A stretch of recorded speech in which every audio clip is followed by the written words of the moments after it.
पूर्व ब्लॉक प्रमुख चिरईगांव वंदना सिंह अवगत कराना चाहती है कि ब्लॉक चिरईगांव के वार्ड संख्या 88 से अभिषेक सिंह पुत्र अरविंद सिंह को बतौर क्षेत्र पंचायत सदस्य प्रत्याशी निर्विरोध चुना गया है, परंतु यह चुनाव गैर कानूनी तरीके से हुआ है। वार्ड संख्या 88 से चुने गए क्षेत्र पंचायत सदस्य प्रत्याशी का प्रस्तावक कमलेश पुत्र गोपाल दास का नाम मतदाता सूची में शामिल नहीं है, जिसके पूरे प्रमाण शिकायतकर्ता के पास मौजूद है।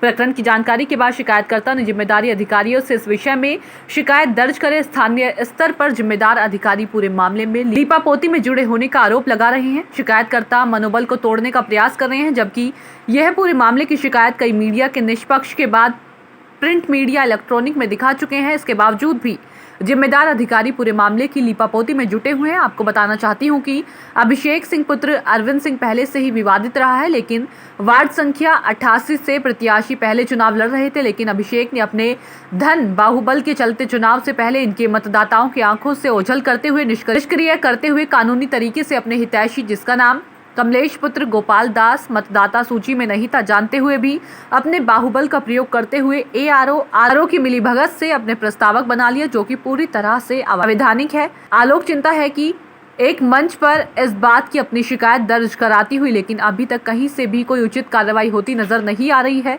अतः आप सभी चौथे स्थान के प्रहरी लोकतंत्र के प्रथम पाठशाला की राजनीति को बचाने के लिए इस मुद्दे को जरूर अपने सम्मानित पेपर, इलेक्ट्रॉनिक व मीडिया में जगह दें। मैं ब्लॉक प्रमुख चिरईगांव प्रतिनिधि सुधीर सिंह पप्पू। पप्पू जी, किस तरह का प्रेस कॉन्फ्रेंस है, क्या बताना चाहते हैं? ये प्रेस कॉन्फ्रेंस हमारे चिरईगांव ब्लॉक के क्रम संख्या 88 के क्षेत्र पंचायत सदस्य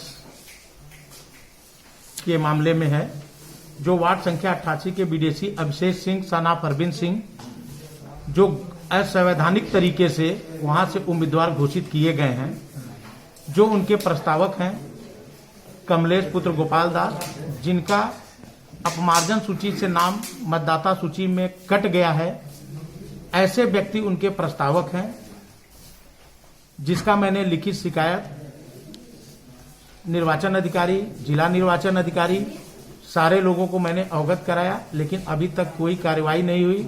उन लोगों के पास मैं गया तो उन्होंने कहा कि ये आप 9 और 10 तारीख को आप मुझे बताए होते, लेकिन इसकी जानकारियां जब हमें उपलब्ध होंगी, गांव के लोग बताए और आपके मीडिया के माध्यम से मुझे 21 तारीख को जानकारी हुई।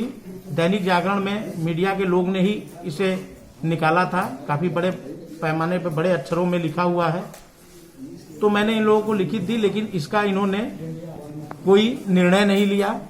इस वजह से मुझे आज आप लोगों के बीच में आकर अपनी बातों को रखना पड़ रहा है, क्योंकि आप लोग के माध्यम से ऊपर तक बातें पहुंच सके। क्या बात बताना चाहते हैं? क्या ये मेरी मांग है कि ये गलत तरीके से अभिषेक सिंह ने वहां पर 2 और प्रत्याशी थे, जिसे उन्होंने 8 तारीख को उठा लिया था, जो गांव वाले पूरे आक्रोश में थे।